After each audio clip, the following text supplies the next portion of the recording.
Coming up today, how impeachment died. Also, illiberal America, how the intolerance of the campus spread into the larger culture. And finally, Twitter, the true confessions of Jack the Ripper. This is the Dinesh D'Souza podcast.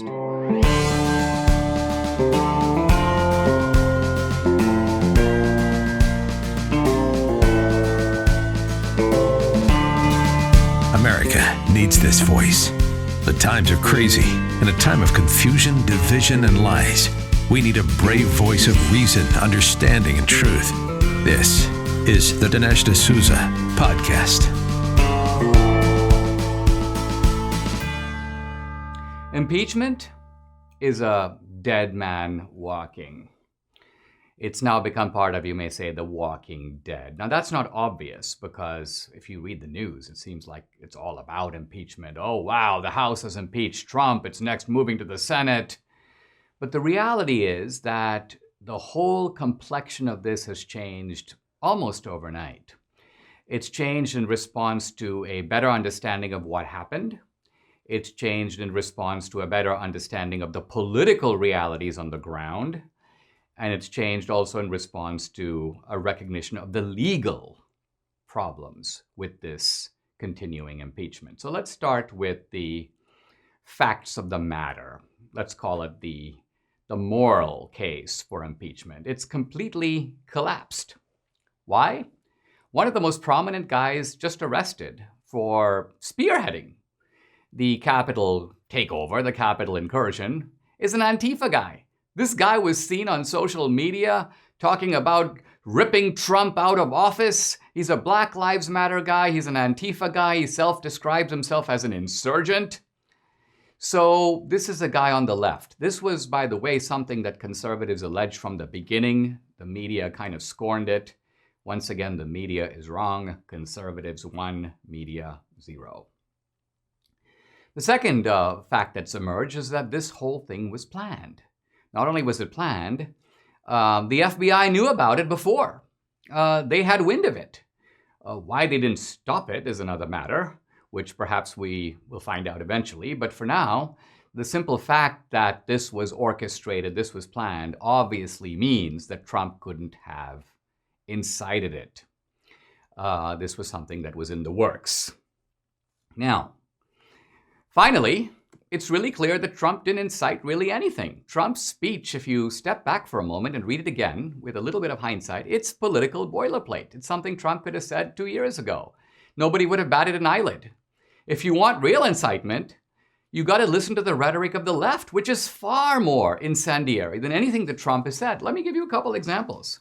Do you remember the Kavanaugh hearings? Do you remember Chuck Schumer standing out there in public and saying this? He's talking to a crowd. He's talking and he's addressing Kavanaugh and Gorsuch by name. He goes, "You have released the whirlwind and you will pay the price. You won't know what hit you." Now, if that's not a threat, what is? Or let's consider Kamala Harris. She's talking about the violent protests, the arson, the burnings, the beatings, the attacks on the cops. And she goes, these protests are going to continue. They're not going to stop, and they shouldn't stop. I don't think I need to play the video. It's been all over social media. That's Kamala Harris. You can look it up yourself. That's incitement. Joe Biden, talking about Trump. Joe Biden says, in effect, that he'd like to take Trump behind the gym that he grew up with as a kid and, quote, beat the hell, end quote, out of him. That's Biden. Now, has Trump said anything equivalent about Biden? No. But if you want to talk about the rhetoric of violence, the incitement of violence, the appeal to violence, here it is in black and white, you might say. So as we think about this, we realize that this impeachment was, from the beginning, a hoax and a scam and a joke, which is probably the best description of it. Now, Republicans are figuring this out too. They're recognizing that there is no there. There's no real culpability on Trump's part. And moreover, they're recognizing that the whole Republican base is on Trump's side. The overwhelming number of Republicans see what's going on, and any Republican who votes against this Trump is putting his career in mortal danger. It's almost certain that the 10 or so Republicans who voted against Trump in the House will be primaried, will be challenged the next time around. And I think the support for impeachment among Republicans in the Senate is melting as we speak. There is no way that they're going to get 20 votes. And finally, impeachment is legally dead. Why? Because if you read the Constitution, and here is a judge who has read it very carefully. This was a very interesting article in the Washington Post. It's by J. Michael Luttig, a very respected former judge. And he says very clearly that the plain text of the Constitution, that's a quote, makes it very obvious that any impeachment of Trump after he leaves office would be unconstitutional. And he says that although the Constitution does disqualify a president who has been constitutionally impeached by both the House and the Senate can't run again, obviously that does not apply to an unconstitutional impeachment, which means, I don't know if he wants to, but it means that Trump can run again. So impeachment, it may be too early to bury it, but right now, it's a walking corpse. I'll be right back.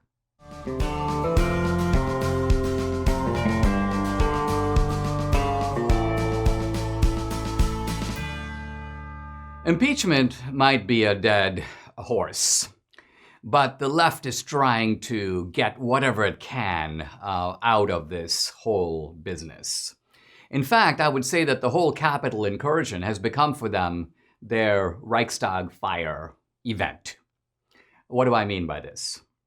In February of 1933, the German parliament, the Reichstag, was set on fire. And when it happened, the Nazis took full advantage of it. First of all, they used the incident to delegitimize the opposition. They basically said that the opposition is illegitimate, these people are traitors, and they need to be treated not as our political opponents or adversaries, but rather as adversaries of the country. They've committed treason. They're, in effect, domestic terrorists. So this was the exploitation of this Reichstag event for shutting down the opposition, for creating, you may say, a one-party state. Second, the Nazis used the Reichstag fire to shut down dissent, to close newspapers, to basically end free expression in Germany. Now, they did this through the instrument of the state, but nevertheless, the two casualties of the Reichstag fire were A, genuine political opposition, and B, genuine free speech.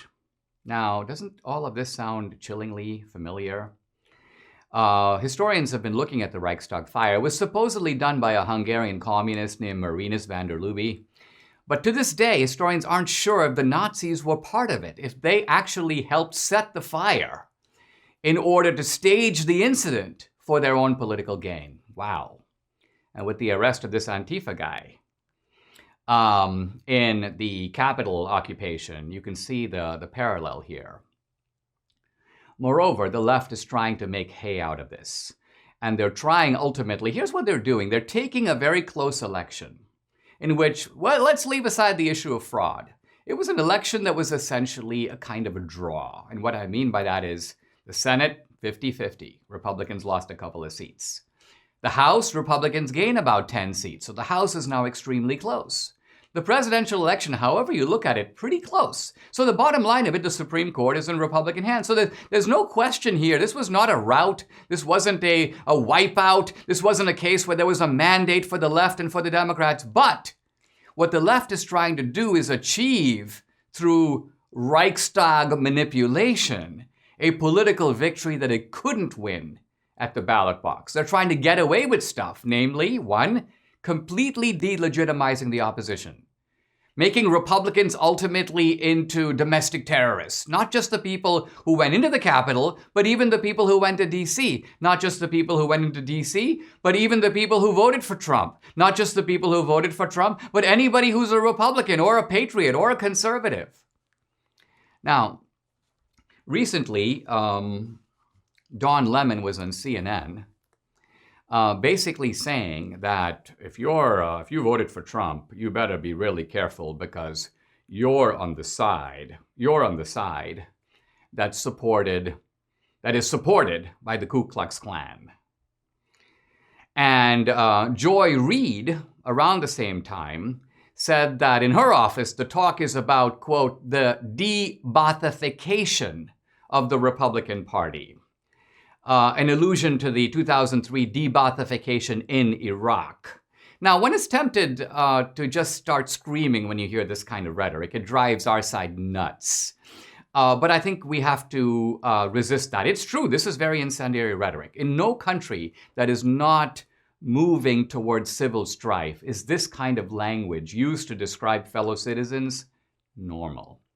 But what's going on here? First of all, let's deal with this Ku Klux Klan business because it comes up all the time. Oh, the Ku Klux Klan voted for Trump, Dinesh. Why is the Klan on your side? First of all, I say, prove it. Prove it. Prove to me that the skinheads and the neo-Nazis and the Ku Klux Klan voted for Trump. If your sole proof is, here's a picture of 3 guys in Klan outfits waving an American flag or wearing a Trump sign, that's not called proof. Proof is evidence, and evidence requires some empirical support. So show me the voter evidence, show me the survey evidence, show me the actual studies of members of the Klan and the skinheads and the neo-Nazi party to show who they voted for. This evidence simply does not exist. Let me turn to Joy Reid. First of all, de-Baathification, really? It is widely acknowledged today that de-Baathification was a massive failure in Iraq. Why? Because essentially all these people who were part of the Baath party, who were working in Iraq, from school teachers to postmasters, were all fired at one time. Fired without any kind of trial, without any kind of scrutiny of their actual participation in the regime. And the effect was to greatly increase political instability. In fact, was to set the stage for continuing and deep-rooted ethnic and political strife that continues to this very day. Radical Islam was greatly strengthened by common consensus by de-Baathification. So I don't expect Joy Reid to know any of this.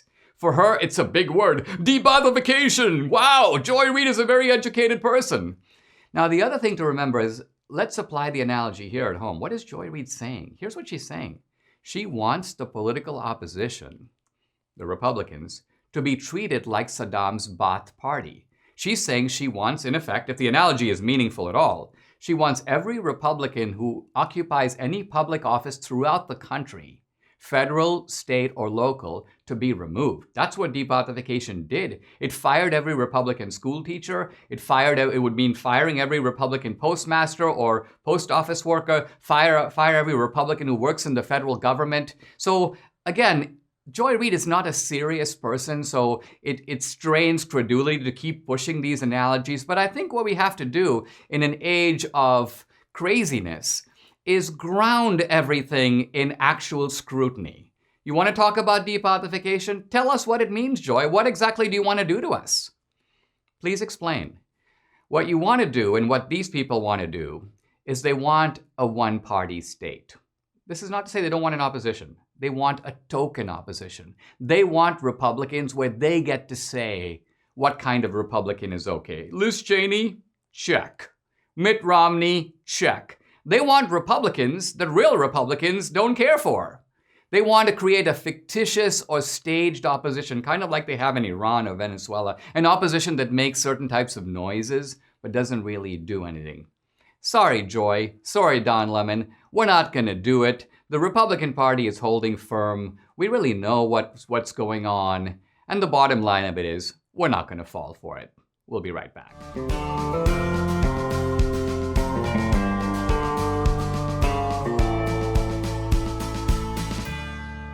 This episode is sponsored by MyPillow, the incredibly successful company created by the remarkable and one-of-a-kind Mike Lindell. Now, recently I had a conversation with Mike Lindell, and I'd like to show you just a glimpse of it because it gives you a sense of the overflowing exuberance of this guy. Here we go. Who came up with the idea for MyPillow? I did. My daughter came upstairs, one of my daughters, she says, "What are you doing?" I said, I said, I'm going to invent this pillow. It's going to change the world. It's going to be called My Pillow. And she grabbed her glass of water and she said, that's really random, Dad. Went back downstairs. So if you want to be part of this world-changing event, you need to get on board with My Pillow. And that means you should go to mypillow.com. You should go to the Radio Listener Square and use the promo code Dinesh. Here's the cool thing. You can get a queen-size pillow for $29.98, and that's $40 off the regular price. King-size pillows are only $5 more. And Mike has all kinds of stuff, not just pillows. He has pajamas. He has the Giza Dream bed sheets. He's got the My Pillow mattress topper. He's got My Pillow towel sets. This guy is becoming a veritable domestic industry all by himself. And he pays such careful attention to his products that he makes sure that they are really good. Everything that Mike does, he does really well. Once again, go to mypillow.com, go to the Radio Listener Square, and use promo code Dinesh. Or if you like, you can call 1-800-876-0227 and use promo code Dinesh. In 1991, I published my first trade book, and it was called Illiberal Education. This is what it looks like. Illiberal Education, the Politics of Race and Sex on Campus. This book is widely credited with inventing the phrase political correctness. But I didn't actually coin the phrase. I heard it on the campus. I used it in the book. A New York Times review of the book was called The Rising Hegemony of the Politically Correct by Richard Bernstein. And that's what made that phrase famous. That's what brought that phrase into popular culture. Later, Bill Maher had a show about it called Politically Incorrect. Amusingly enough, I was on the last episode of that show with Bill Maher, and he got fired for making some politically incorrect remarks. Irony of ironies. Weirdly, he tried to blame those remarks on me, even though what he said was completely different than what I said. This is a story I'll tell another time. Where I'm going with this is that illiberal education was an expose of a rising tide of illiberalism on the liberal campus. A rising tide of intolerance. Many campuses were adopting speech codes that outlawed not only things like hate speech, but anything offensive, anything that made people uncomfortable. In one case, there was a speech code that outlawed misdirected or inappropriately directed laughter. And I was thinking about that recently because what's happened really in our society is that the intolerance of the campus has metastasized into the larger society. We're now seeing it all over the place. Shutdowns of speech. In effect, what is digital censorship if not a certain kind of a national speech code? A speech code in this case that is moderated not by a bunch of campus deans, but by a handful of digital moguls, like the guy at Google and the guy at Facebook and the guy at Twitter, working in coordination with each other. So what is it that they are trying to police? I think that this phrase, misdirected or inappropriately directed laughter, is the key to it. Because we think that they're trying to police debate. They don't want dissent. They don't want argument. But the truth of it is, if they had argument, they could ignore us because we don't have the big megaphones they do. Argument's not what they're afraid of. I would suggest that what they're really afraid of, more than anything else, is they're afraid of ridicule. They're afraid that we will laugh our heads off at what complete frauds and fools they are. And the reason that they're afraid of that is they know that they're frauds. They know that. That's why they're so thin-skinned about it. They go around preening and putting on airs, but they know that behind this is a very fragile ego. Let me give a couple of examples of what I mean. Here's a tweet by Hillary Clinton. Her name is Dr. Jill Biden. Get used to it. So what Hillary's getting at here is let's all start calling her, Jill Biden, Dr. Jill Biden. Now, Jill Biden has been a community college school instructor. She's not a medical doctor. So what's the point of this Dr. Jill Biden? Well, obviously it is to put on airs, to act like you're some sort of a refined intellectual or even that you've got medical credentials, even though you obviously don't. It's a form of people who have real achievement don't do this kind of thing. You'll never hear, I'm Dr. Albert Einstein. Hey, that's Dr. Stephen Hawking to you. No, even people who are PhDs but are geniuses in their field, let their achievements speak for themselves. They don't need this doctor nonsense. Now, Chris Wallace was recently on Fox News, and he said, well, what's wrong with it? We have Dr. Henry Kissinger. We have Dr. Martin Luther King, so why shouldn't Jill Biden be doctor? Now, first of all, with Henry Kissinger, I think you're dealing with the weird European thing. Europeans love credentials. When you meet some European guy, he hands you his card, it's always like, Günther Rosenstein, BA, MA, a PhD, ASSHOLE. There's this whole thing about these are my credentials. This is what makes me an important person. It's a European thing. Let's set it aside. With Henry Kissinger, it was also the accent. He had an accent going, I think he still has it, into his 80s and 90s. Martin Luther King, he didn't need the doctor. Here's a guy of world-changing importance.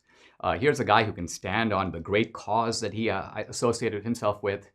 The doctor is unnecessary. There's no reason, by the way, for people who go to theology schools and get divinity degrees to go around calling themselves doctor. That applies to Martin Luther King. It applies to Dr. Creflo Dollar and every other televangelist who uses the same title.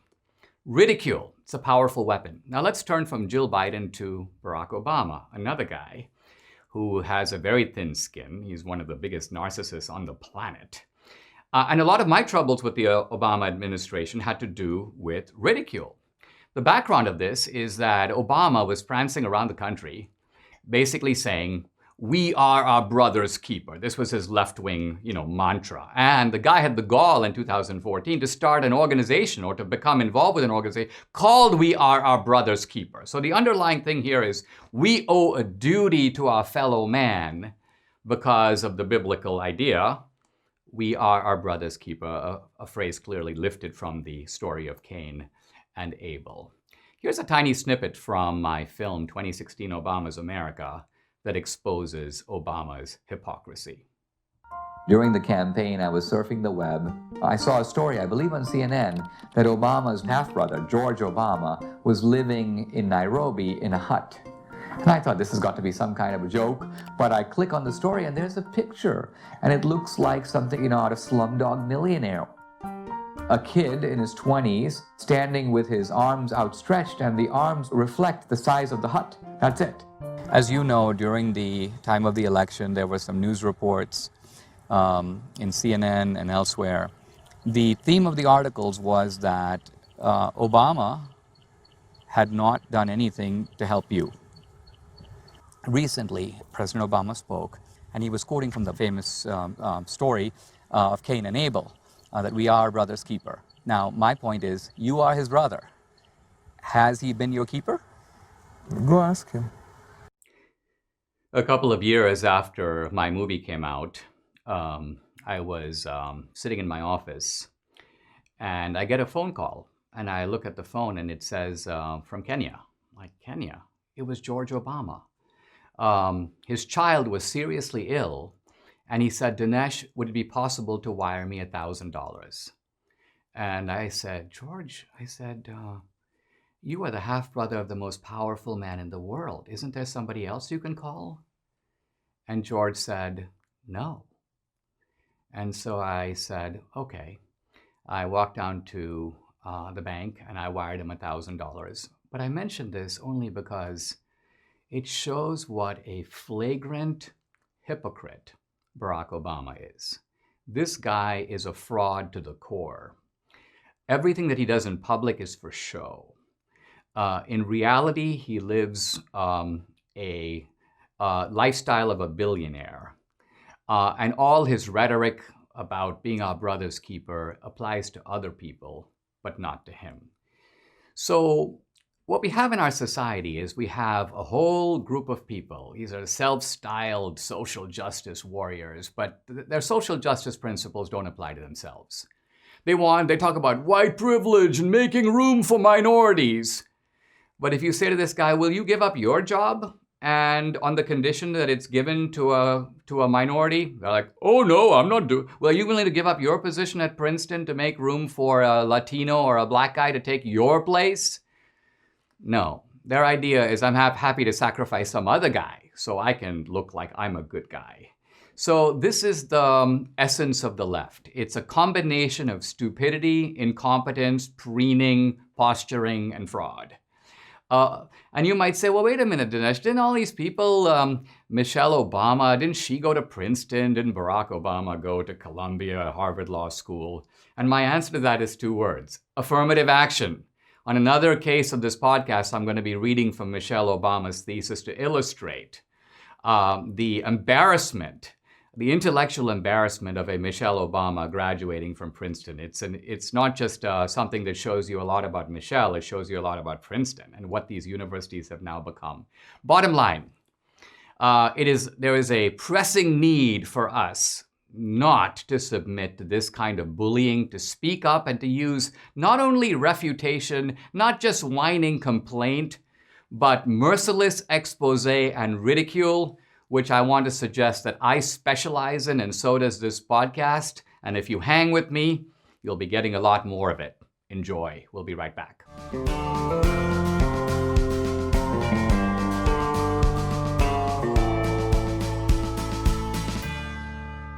The permanent suspension of Donald Trump from Twitter was clearly a kind of cultural event.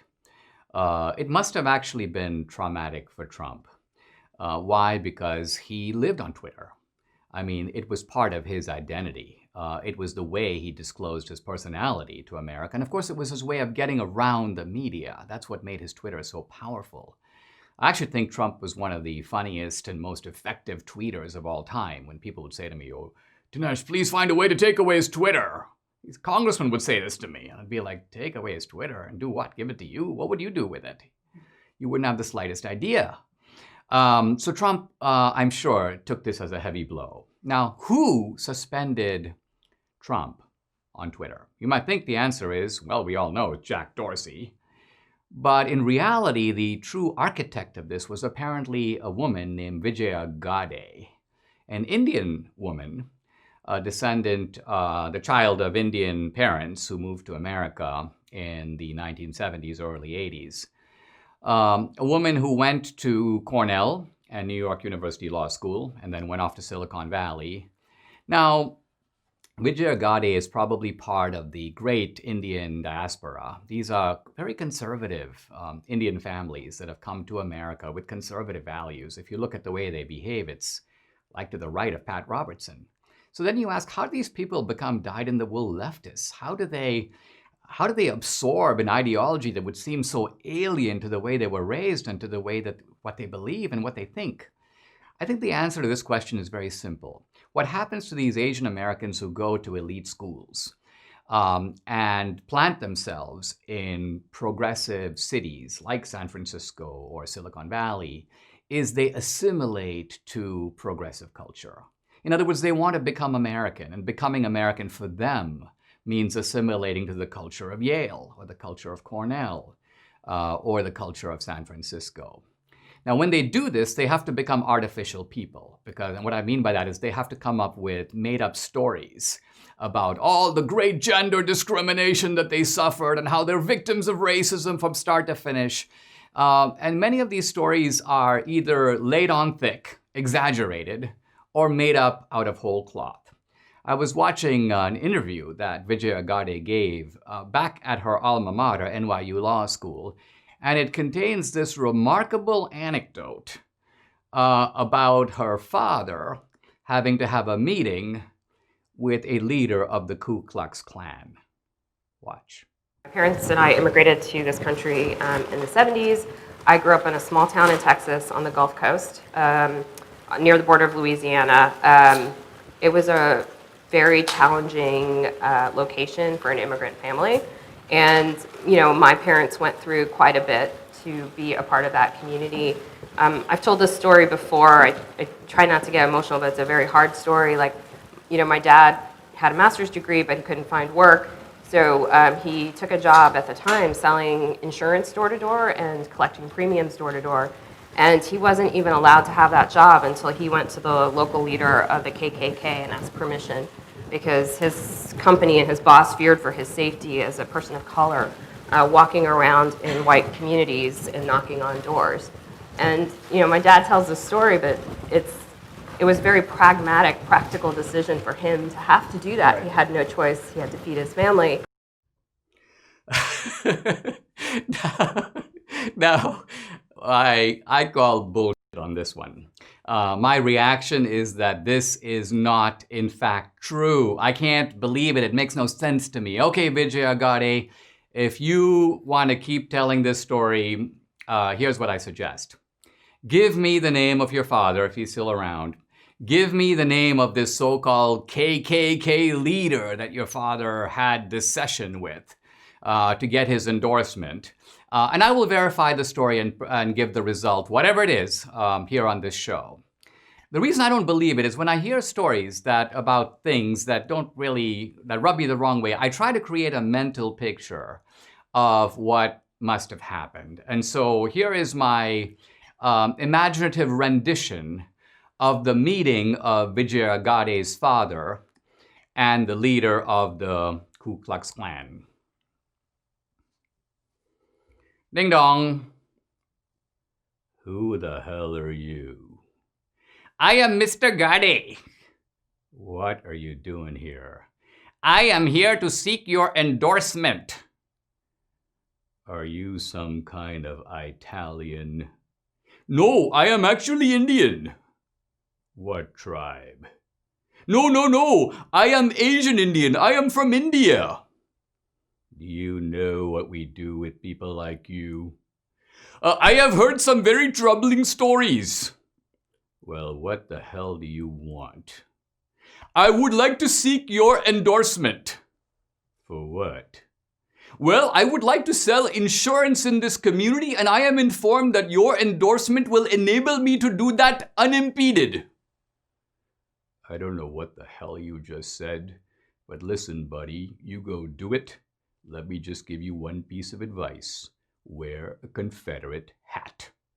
Oh, that will be absolutely no problem. I like hats. Well, get the hell out of here. And then, when Mr. Gotti leaves, a voice from the back room to the Ku Klux Klan leader. Hey, Jasper, who was that out there? Mildred, you won't believe what the tide just brought in. Well, that's my skit. And as you can see, it's a little far-fetched. Bottom line, what we're seeing here is this minority woman, Vijay Agade, becoming part of a vicious hit job on Trump, conducted in collaboration with her very strange boss, Jack Dorsey. We'll be talking about him next. We'll be right back.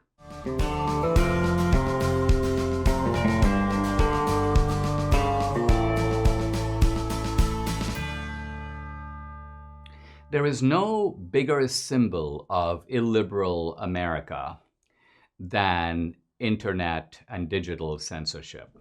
And we're not talking about censorship by one entity, but I would call it coordinated censorship.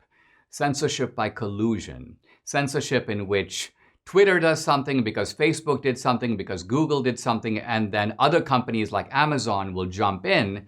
It's almost like a bunch of bullies all jumping in to throw blows at the same guy. And one of the head bullies is Jack Dorsey at Twitter. Now, recently, Jack Dorsey, in a very strange set of tweets, appeared to be doing some rather odd backpedaling and some rather odd soul searching. So let me read a couple of his tweets. I do not celebrate or feel pride in our having to ban real Donald Trump from Twitter or how we got here.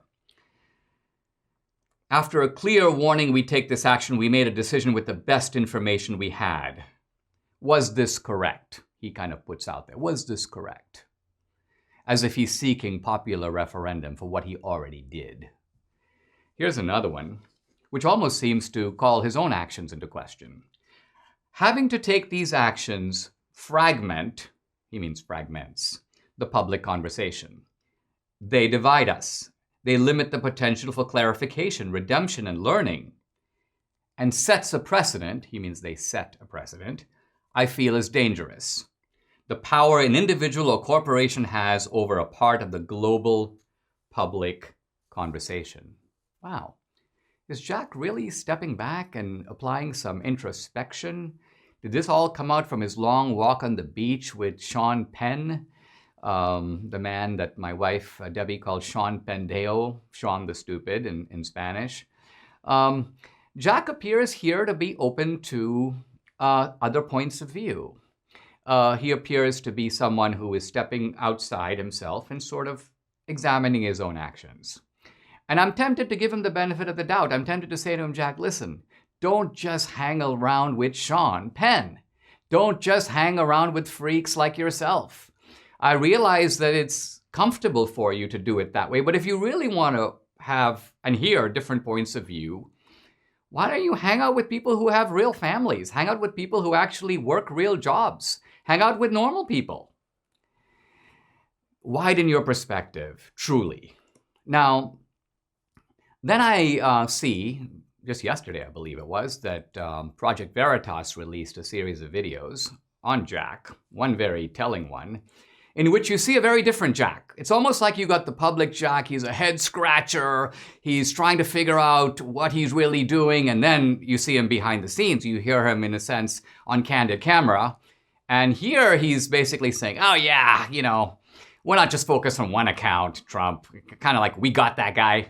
But there's a lot more of this to come. In other words, we're ready to knife a whole bunch of other people. We're not going to stop. We're hitting our groove here. So this is almost like the CEO who's in the public relations conference, or the politician, da, da, da, da, da, da. And then the moment that the cameras go off, he's in the back room, he's cutting deals, cash is changing hands. So you begin to see the real Jack. And the real Jack is a real Jack. So what's going on here is that Twitter, I think, is trying to save face. Why? They're trying to save face because there is a movement building against them that they are only now beginning to see. First of all, where is that movement coming from? Let me tell you this. It's not coming from Lindsey Graham. Here's Lindsey Graham tweeting a few days ago. I'm more determined than ever to strip Section 230 protections from big tech that let them be immune from lawsuits. He's more determined than ever. Now, when Lindsey Graham had the ability to do this, when Republicans had the House, Republicans had the Senate, he didn't do it. Now that he's going to be out of power, where the Democrats control the House and the Senate and the presidency, now Lindsey Graham's really going to be on the case. I think you can see why there are so many people who find this a little hard to swallow. They find it not only unbelievable, but insulting to hear this kind of rhetoric. It's like, do you take us to be, you think we were born yesterday? I like Lindsey Graham. I think he came through on Kavanaugh. He has a feisty personality at times, but it's this side of him that makes me just go white with rage. Now, the good news is not coming from Lindsey Graham. I read that, this is an article in AP News, that Manuel López Obrador, the president of Mexico, is assembling an international coalition. It includes Angela Merkel from Germany, many other countries, mobilizing globally against internet censorship in the United States. Why? Because they don't want it to go global. They don't want Twitter deciding what you can hear when the German elections are going on. In Uganda, they already banned social media for exactly this reason. Why? Because Psycho Jack and Psycho Mark Zuckerberg were jumping in and banning people in Uganda, banning politicians, banning people that they basically decided. And who gives them the right to decide what should be talked about in Uganda? What kind of Yankee arrogance is this? And so the world is basically starting to get a little pissed off. Why? Because they don't want to be pissed on. Because they want to step in and say, we're not going to allow this to happen over here. I'm quite sure that Modi in India doesn't want Zuckerberg and Dorsey deciding what kind of debate occurs in New Delhi or Calcutta or Bombay. So we have a remarkable phenomenon here, which is normally it's America that teaches the world. Normally America leads the world. But it may be that in starting to put a brake on digital censorship, it is the world, and this will come as a relief to me for one, that leads America. We'll be right back.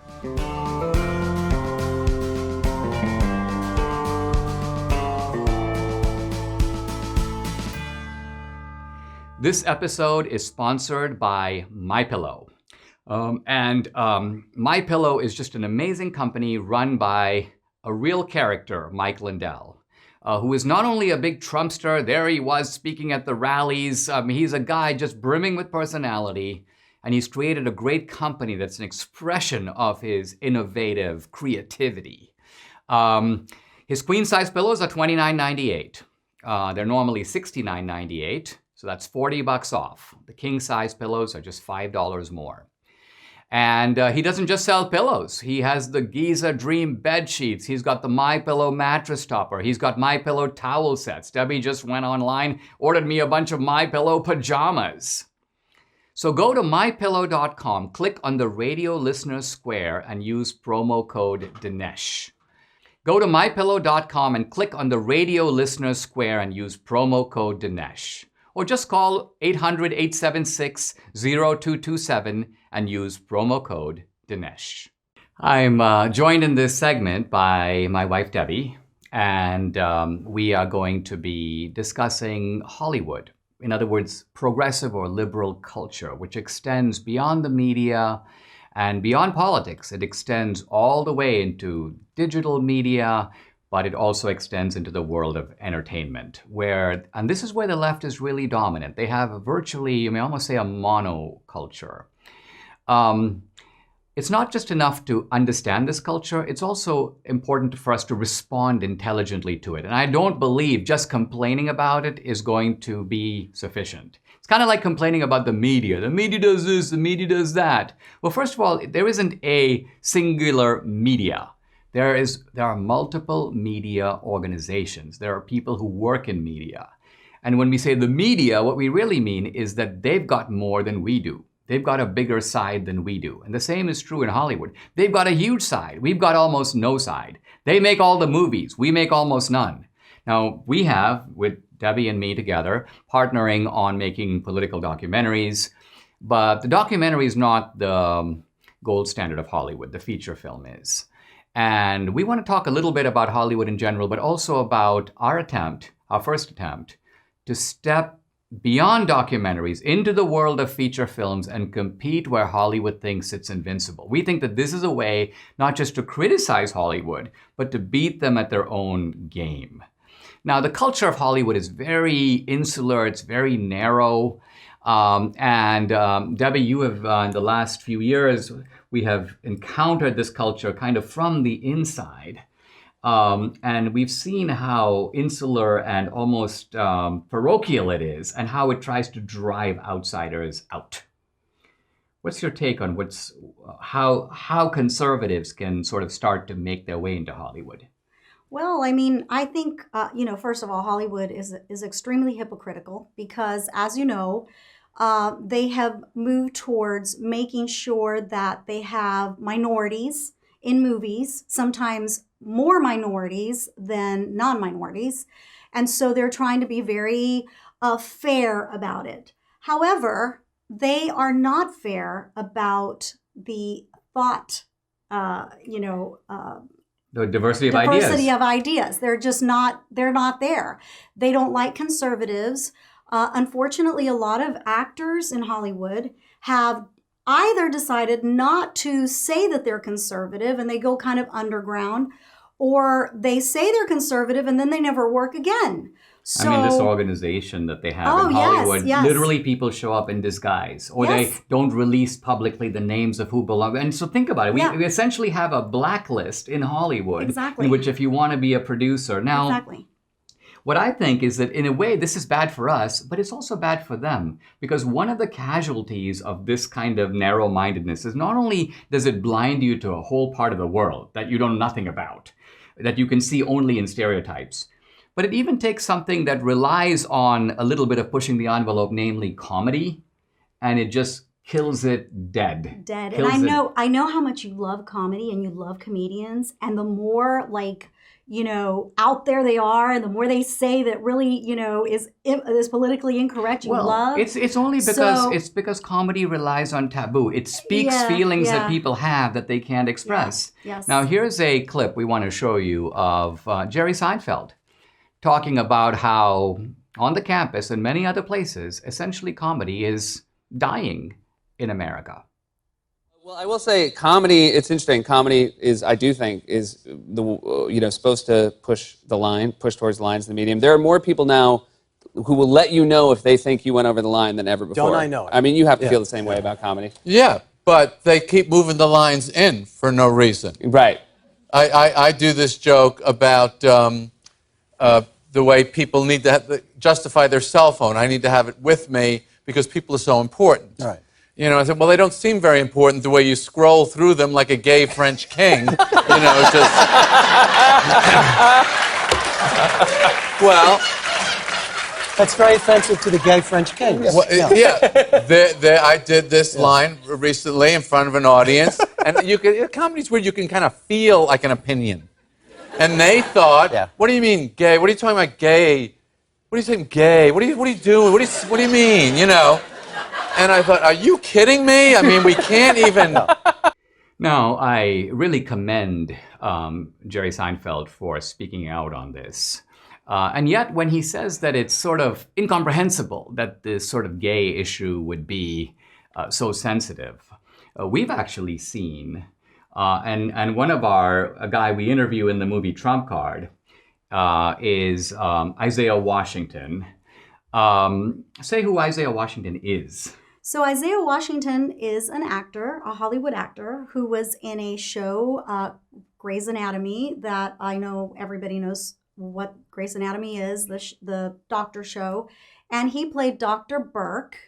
And my 21-year-old daughter loved watching him. She loved Dr. Burke. So he was a mainstream actor on Grey's Anatomy. He makes the very insightful point, I think, in Trump Card. Yep. A movie, by the way, that's in your home. You can watch it on all kinds of platforms. And TrumpCardTheMovie.com is the website. It's a movie that's more relevant than ever. In any case, Isaiah Washington says that one of the sort of secret drivers of left-wing politics in Hollywood is what he calls the revenge of the hurt. And what he means is that there are a lot of guys, he says, who were gay or they were different. They might have grown up in conservative America, but they felt that they didn't belong, or they were maybe treated badly by their parents or their pastors or whoever. And so they fled to Hollywood, and their idea was, here anything goes. Here there are no moral rules. There are no lines. Here I can be myself. And so a lot of the politics of Hollywood, it's almost, the politics that arises out of the grievances of sexual orientation in this case. But it makes the politics particularly, I think, personal and bitter and vengeful. And that's what makes it a really unpleasant place to be. I'm glad we don't live there.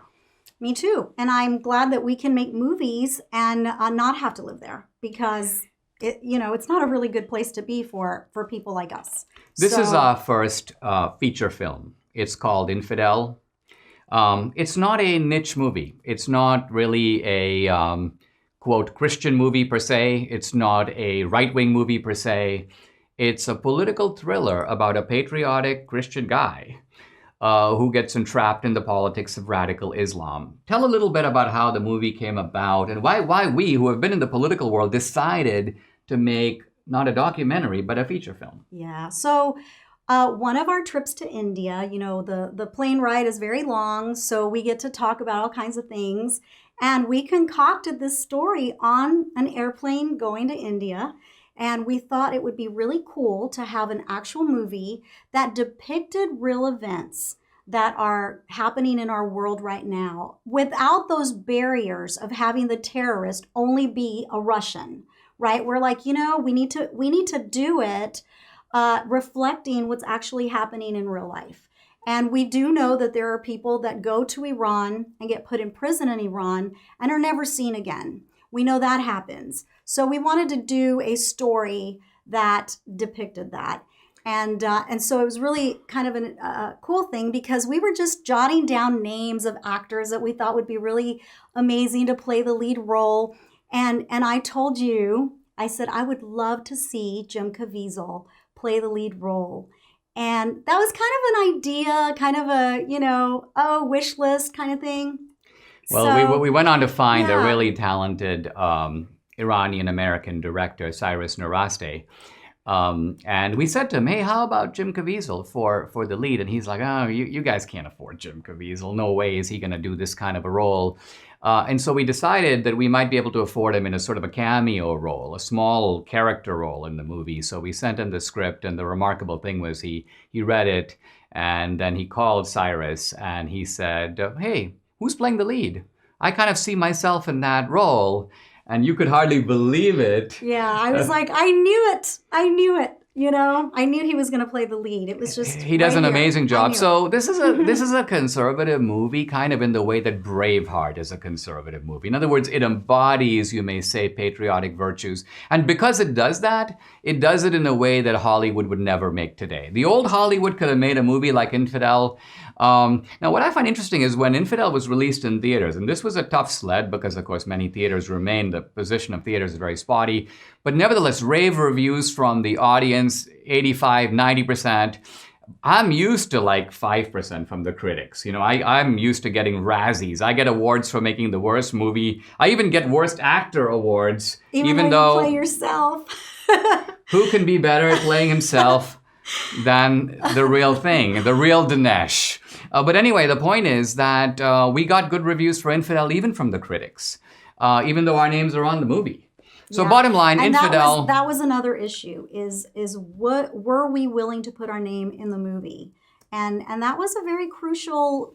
But I mean, think what a sick society it is, where It we have to is. think It about things like, do absolutely- we have to fly underground? Absolutely, but that is what we were talking about, is the fact that we have to go underground because we don't want the movie to be affected because of who we are. Well, and what that means is we don't want critics to bash the movie, regardless of what's in the movie. They just will go, oh, Dinesh, Debbie, okay, the movie is extremely boring. I couldn't even sit through it. I was falling asleep.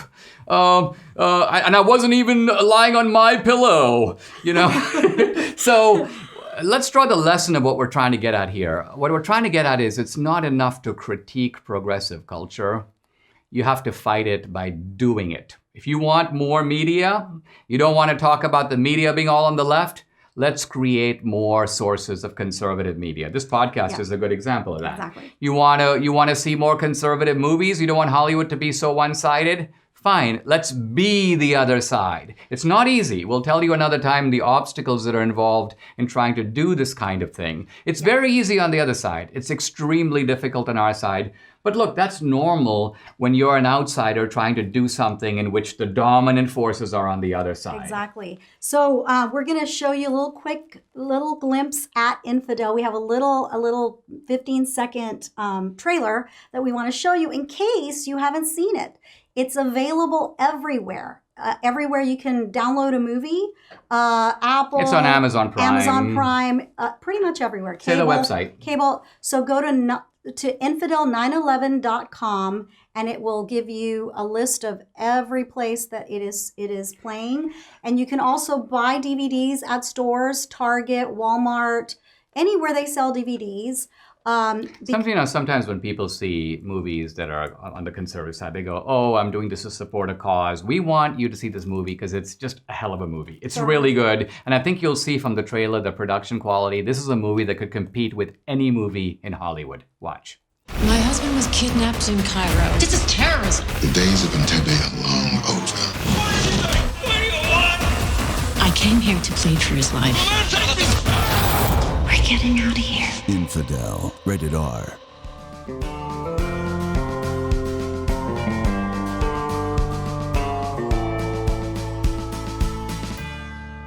We've been talking in this show about illiberal America, a big topic. We are not even at the beginning of exhausting it. But part of what I've been getting at here is that the way that we fight illiberal America is, number one, through the power of refutation and ridicule. You'll be seeing a lot of that on this show. Number 2, by creating our own stuff, our own cultural products. And it may be that we are going to have to do this independent of an infrastructure that we could previously take for granted. In other words, we can't just create our own parlor. Why? Because Amazon will pull the server. But what if we have our own servers? In that case, we are liberated from them. We're almost like the kid who got kicked out of the home, and it's bad at first. But the truth of it is, eventually the kid realizes, I'm 18 years old, I can get a job, I can stand on my own 2 feet, and I'm better off for that. We can be better off for it. One other thing I would like to draw our attention to is the importance of language, because we're living at a time when language is routinely abused. The English writer George Orwell, who's a kind of constant presence on this show, Orwell has a wonderful essay called Politics and the English Language. And he talks about how for many people, words don't have any meaning. Words are basically just a certain kind of a noise. And people don't use words in a way that point or mean to anything. They, instead of saying something as simple as, this is Orwell's example, someone will say, in my opinion, it's not an unjustifiable assumption, instead of saying, I think. And you can see right here, we're basically, in my opinion, it's not an unjustifiable assumption. Well, that's the kind of thing you'll hear on CNN from some pundit who's trying to posture before the audience, or some politician behind a podium. Orwell believes that language needs to have a certain cleanliness to it, so that people know what things mean. We're living at a time when, if you listen to news reports, for example, they'll talk about the riot on Capitol Hill. We didn't see a riot, but to them it's a riot. But the stuff that happened earlier from Black Lives Matter and Antifa, that wasn't a riot. That was a protest. This is a riot. Or you hear even Republican congressmen using the word terrorist.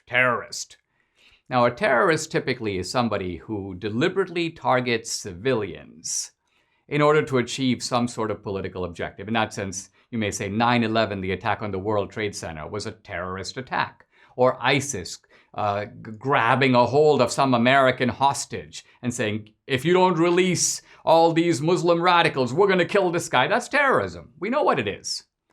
That word is automatically applied to a situation that's radically different. Why? Not to create clarity, but to obscure clarity. To actually try to make it seem that these things are the same, even though to no person who's observing it, no person with common sense or a conscience, is there anything even remotely similar. Trump is a dictator. Really? Who is Trump exactly dictating to? First of all, he's dictating to no one right now because he doesn't have social media, but who was he dictating to before? Trump is like Mussolini. Trump is like Hitler. Let me be brutally honest about this. If Trump was truly Hitler, Jim Acosta would be a lampshade. What I'm trying to get at is that's who Hitler was. Hitler would not brook the slightest discontent. Even his own advisors were terrified of him, that he would drop the axe on them if they merely disagreed with him on a single point. So do you now still want to maintain that Trump is Hitler? That's an abuse of language. It's an abuse of common sense. So a little bit of Orwell, keeping in mind, keeping a constant check on the words we hear and looking to see what they actually mean is a very liberating experience. Let me close by saying that this is the end of the first week of my podcast. My podcast has exploded.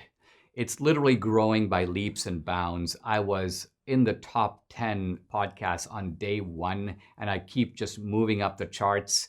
And this is, to me, very humbling because it's really not due to me. I'm just letting you see a window into my world and my mind and my family and how we see things, and I'm calling it like I see it. It's really all credit to you. And if you believe that this podcast is offering something different, something valuable, a new way of looking at the world, an incisive way of understanding things, if it makes you laugh, please share it. Please tell other people about it. Please draw more people to the podcast. We need People sometimes ask me, well, Dinesh, what can I do? Well, what you can do is help build these alternative platforms so that we're able to ultimately create our own cultural power, giving us our own voice. So we are not dependent on the other side. We don't go begging to them, asking for favors. We don't just whine about what they have done to us. For a change, we do it for ourselves.